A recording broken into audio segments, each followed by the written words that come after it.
everybody, this is Jerry Dean and Mr. Wiggles. I finally did it. I finally watched The Tiger King. And I went back and I did some more research on the disappearance of missing Don Lewis.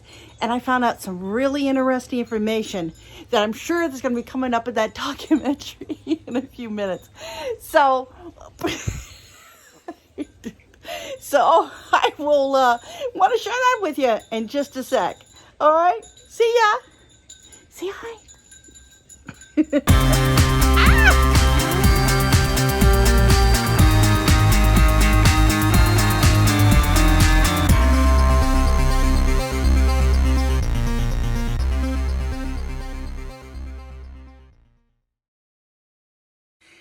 don't know if you've heard this, but I've just heard today that the sheriff, Chad Chronister, is going to be talking about the Tiger King case and specifically about other suspects that might be involved in the case of missing Don Lewis. Now, I'll go back a little bit. Don Lewis, he's the husband of Carol Baskin. She used to be Carol Lewis, and she was the one that was in the Tiger King that had the sanctuary with the tigers, and she was fighting with Joe Exotic all the time. Baskin keeps saying, I can't have these tigers. If he ever had an enemy in his life, it was Carol Baskin. Hey, all you cool cats and kittens, it's Carol at Big Cat Rescue. Everybody pretty much has seen that documentary, and I just saw it the other day. I just didn't have time to see it before, but I did some research on it, and then finally got some time over the weekend, and I went and I watched it, and I was just like, it's like the first one or two you kind of go, okay, all right, and then by the third one you're going, oh my God, that Carol Baskin. You're just like, it's like a whole different experience, and you get invested in this show and you want to see what's going on with this. But dealing with missing people, I really wanted to know what happened to Don. So I have done some research before on him and some background on him and what happened and where he went missing and all that. But I decided to go back and take another look at it because I want to do more of a deeper look to see if I could find any kind of scraps of stuff from old newspapers back when he first went missing, things like that. So I did find some interesting things. And this seems to kind of correspond with what I heard this morning from the sheriff, who said he believes there might be another suspect involved with this. And when I was doing my research the other day, I ran across somebody also that may be involved in this case. So let me go back over this. Now, Jack Donald Don Lewis, he was born in Dade City, Florida, April 30th, 1938. Okay. Now he married Gladys Lewis Cross and had three daughters, Donna Pettis, Linda Sanchez, and Gail Rathbone, and adopted a son. I believe his name was Don. And according to Carol, Don disowned them in September of 1996. Now, I dug that up. I didn't hear anything about this before, and I thought this was interesting. And I don't know if you remember when you seen the daughters, I believe it was two daughters and the ex-wife when they were doing the interview. Yeah, you could see there was a lot of hate and discontent between the disappearance of their dad and the ex-husband and Carol, and a lot of conflict going on there. So, gathering information here and there from different articles and information from things that were personally said and documented, I gathered this story together, and I want to share that with you. So Don amassed a small fortune through trucking, used cars, and real estate. Now, Carol stated it was $2 million, and the additional $3 million, it comes to like $5 million that he was supposed to have before he disappeared. So she says the additional $3 million came from them working together with real estate and real estate investments. So they grew the $2 million to $5 million, so additional $3 million. And the reason that she's bringing this out, because she's trying to make a point that things that were attained within the marriage doesn't have anything to do and should not be inherited by the children. So she felt that they should be inheriting some money from the $2 million, but then she said that Don disowned them. But regardless of that, she still felt they should get something. So she did get them some money from to try to settle this whole inheritance situation, where it doesn't say that the children get anything at all.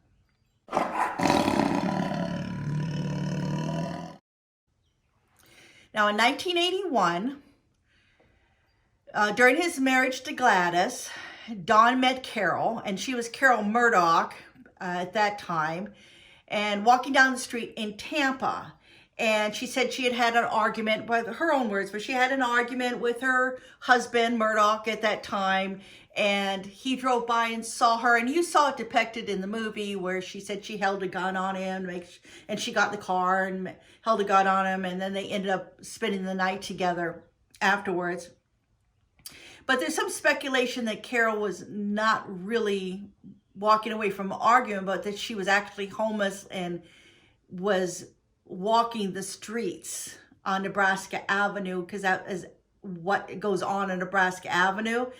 And they're speculating that she was likely a prostitute. And I ran across this a couple of times. Not that that really, matters with the disappearance of Dawn, but it was a piece of information I found that was maybe contradictory to what she has been putting out there. So we don't have any positiveness about that, but I thought it was kind of interesting. And Don and Carol began an affair, and she became one of his girlfriends. So it wasn't just exclusively her. Evidently, he had other girlfriends, according to other reports I've seen from friends and family members. In 1984, Lewis and Carol began buying and selling real estate, which helped grow his wealth. She mentioned that earlier. And they each divorced their spouses and married in 1991. All right, in 1992, they began the wildlife on East Street for exotic cats in Tampa. And you know that story about them going to get a bobcat, and then it resulted in them buying all of them. So at this point, Don's worth at that time was around $6 million. Carol said it was around $5 million, give or take $1 million, right? And in spite of that, Don was always frugal. And, a lot of millionaires are that way. And that's why they're millionaires, because they don't just buy stuff to buy it because they have money. They really watch their money. I've heard this before. And it usually helps propel their wealth. And one of the main things that Don did to be called frugal was he looked for food in dumpsters, trash bins, and he gave Carol a $14 wedding ring when they got married. All right. Now, he had dealings and connections in Costa Rica, and that some have stated was not entirely legal, but there was no more specifics than that. I can't really tell you anything. And also, when the police went down there to look for him eventually, when he disappeared, they also said something about his business dealings may not been so much on the up and up, but they weren't specific. So in early 1997, Lewis began transferring ownership of his properties in Florida to Costa Rican company he owned.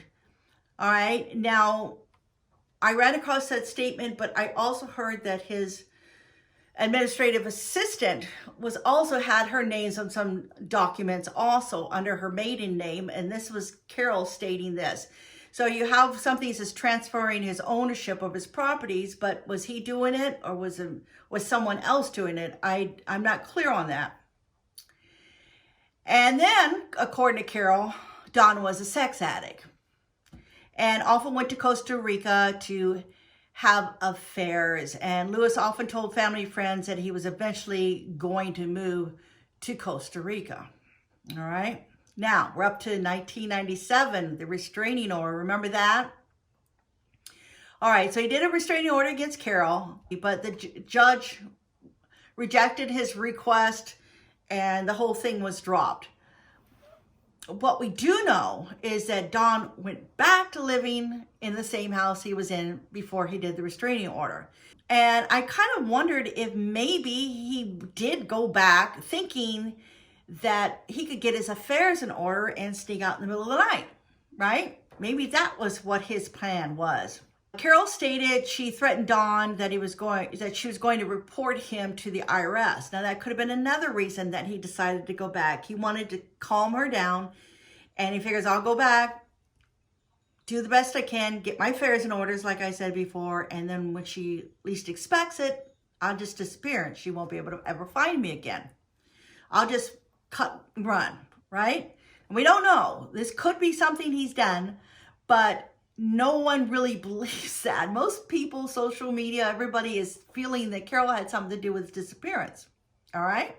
Now we're going to the days leading up to his disappearance. Now, one thing I found out that I didn't see any place before was Lewis had bought a plane ticket. It probably was out there, but wasn't crystal clear to me. But he did buy a plane ticket to Costa Rica. Now, I'm assuming that plane ticket wasn't used, because if it had been, I'm sure that information would have been out there. Now, did he buy it and then never got a chance to use it because something happened to him? It kind of sounds like that. With him being as frugal as he was, would he just buy a ticket and not use it? Doesn't seem, I wouldn't think that that would be his character because of what everybody else is saying about him. Now, it said he was loading equipment onto a truck destined for Miami, according to the Tampa Bay Times. And in 2005, according to Hillsbury Sheriff Sergeant John Marsicano, who went to Costa Rica, Don was planning on doing these things, which leaves the question, did he do these things? So on August 18, 1997, Don was reported missing by Carol. Okay, his 89 Dodge van was found at the airport 40 miles away. We already know about that. His credit cards had never been used, but that is also something you would do if you were going to disappear. You're not going to be using your credit cards because that's going to let everybody know where you're at, right? Now, he was known to dig holes and bury money. And at one point in time, I read an article that said it's like $250,000 worth of stuff buried in the ground. But whoever said this, you'd think they would have gone back after he disappeared and dug it up, right? So I don't know. I don't know if he really did this or not. Now, Carol said that she hired a private investigator. I found an old archive newspaper, and she said she hired an investigator, but Don was not found. She didn't elaborate on what the PI said or what he discovered, but she said that's what she did. That she didn't provide any proof in this. It was just a statement that she made. And let's see. According to Tampa Bay Times, quote, detectives asked her, Carol, to take a polygraph test, but on the advice of attorney Ron Cacciatore, she declined. Carol stated if it was up to her, she would let detectives search the wildlife sanctuary's 40 acres and even inspect the meat freezer. All right. Now, this is something that most attorneys will do. They'll say not to take a lie detector test.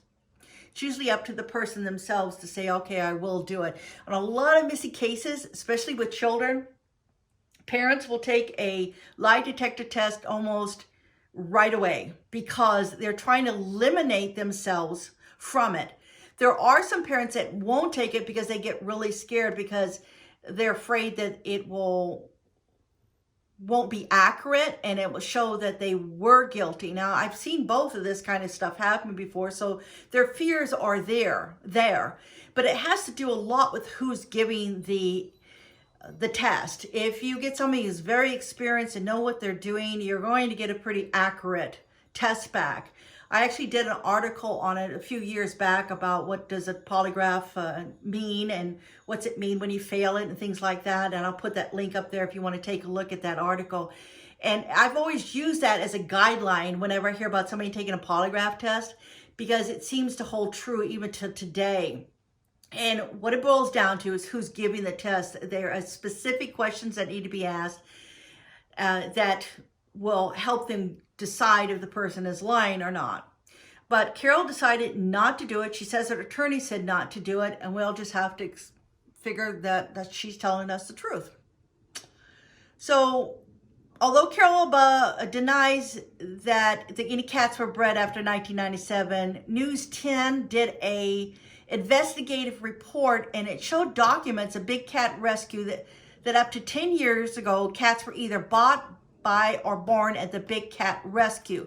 Now, back in a video posted in 2012, it actually aired, and I'm not sure when it aired though. It was posted in 2012 in YouTube, and I'll put a link up there for you. And we'll see a part of that clip right now. But critics who call Baskin a master marketer say she often exaggerates what the organization does, how she acquired the cats, and the condition they were in before they came here to the sanctuary. They also say she often is caught in her own lies. Listen to Baskin describe how a cat named Shere Khan was raised before it came to Big Cat Rescue. He was bottle raised in a loving and nurturing home. But on the website, she says the opposite, adding Shere Khan was very sick for a long time and suffered major problems. So I can't tell you exactly when that was done. It was done in 97, 98, 2000, I'm not sure. But like I said, it was posted on YouTube in 2012. But Schreibvogel says that breeding and trading of animals is exactly what Big Cat Rescue did. My biggest concern is just the misrepresentation in the animal industry as far as a sanctuary gives us all a bad name. See, she's talking about the animals and that they were not bought or anything, but there is evidence, documentation that I'm going to show you right now.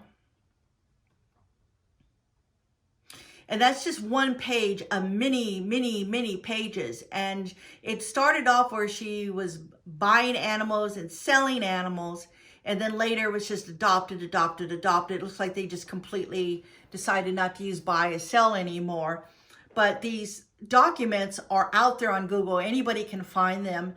And it shows that what Carol is saying doesn't seem to match up with the documentation that we're finding on Google. Those people are doing what they're doing. Baskin says she saw the light and hasn't bought or bred an animal in 10 years.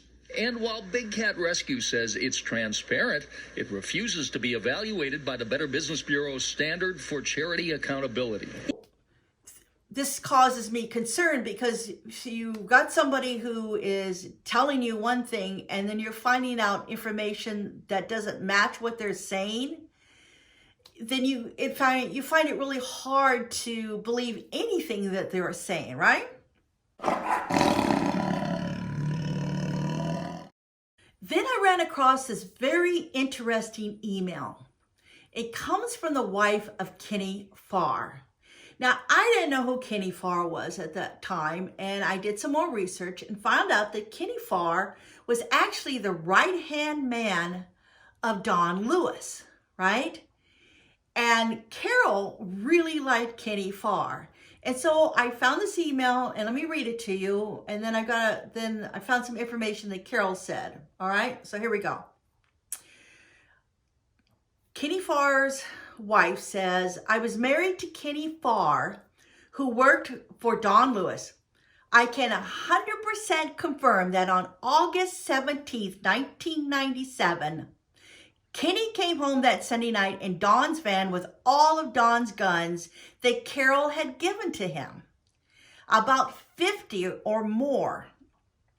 And in the months going forward, Carol had transferred many properties into Kenny's name as well. It's public record, anybody can look it up, but the guns 100% was given to Kenny before Don supposedly disappeared the next day, Monday, August 18th. All right. So I dug around and I found this statement from Carol Baskin regarding Kenny and the guns. Kenny said, I got rid of everybody who worked for Don, but I kept Kenny. I fired all of the office staff because I believe they knew Anne McQueen, remember her? Dawn's former assistant, was moving our properties into her name and didn't trust them. My mother did the work of all 6 of them for the next 20 years without help. Kenny had asked for Dawn's closet full of guns, and I gave them to him. But Dawn's clothes hung in my closet for years. I did get rid of every broken down piece of junk Dawn had piled up around the sanctuary. Now, she doesn't put down a specific date when she said this or when she did this, but she's saying, yeah, she did give Kenny those guns. It's Kenny's wife that's saying that the timing was strange, that it was given to him the day before Dawn went missing.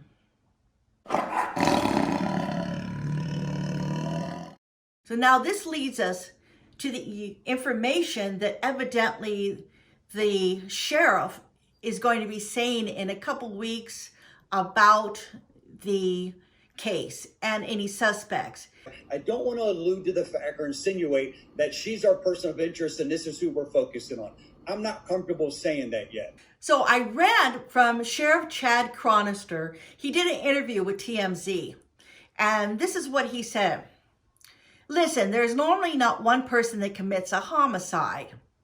It's always a couple people. This has to be extremely planned out. This had to be well thought out. There's someone else involved in this. There's someone who was paid to do it. There's someone who helped do it. I'm hoping that person wants to come and get this off their chest and help law enforcement do the right thing. You see what he said? Somebody was paid to do it. Now that's very interesting. And it kind of makes me think back about Kenny Farr. Do you think he might be talking about Kenny Farr? I don't know. Now, I heard he's supposed to be in this new episode that's coming up, or a special on the Tiger King where they're going to be talking about Don Lewis. They said they have more information. And Chad Chronister is one of the guests that's going to be on the show, and he's going to talk some more about this. And they said that he's going to be divulging the name of the person he suspects might be involved in the case of missing Dawn. Listen, there's normally not one person that commits a homicide. It's always a couple people. And, you know, this had to be extremely planned out. This had to be well thought out. There's someone else involved in this. There's someone who was paid to do it. There's someone who helped do it. I'm hoping that person wants to come and get this off their chest and help law enforcement do the right thing. That is about it on this case. Hopefully I've given you more information, some background information, so when you get ready to watch this next episode that they're going to be doing, then you'll be able to have the background of this case and know more about it. All right. Well, that's it for this week. Thanks a lot for listening. I'll see you soon. Bye-bye.